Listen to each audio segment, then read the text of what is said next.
इसके बाद वजीर आला PTI secretary general barrister Salman Akram Raja और दीगर रहनुमाओं के हमरा सिंध हाई कोर्ट पहुंचे, जहां वकला की जानिब से शानदार इस्तकबाल किया गया।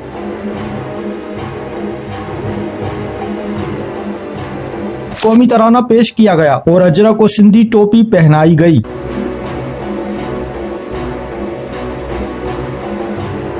कराची से वापसी पर बैरिस्टर सलमान अकरम राजा ने सिंध और कराची के लिए एक वाजे और दो टोक पैगाम दिया। शुक्रिया कराची, शुक्रिया हमारे भाइयों बहनों जिन्होंने इतनी हमारी पजीराई की, सुहेल आफरीदी की, पाकिस्तान तहरीक इंसाफ के वफ्द की, इमरान खान के नाम पर आपने जो इज्जत दी हम पूरी उम्र नहीं भूलेंगे। मजीद तफसील और मुकम्मल मनाजिर इस वीडियो में।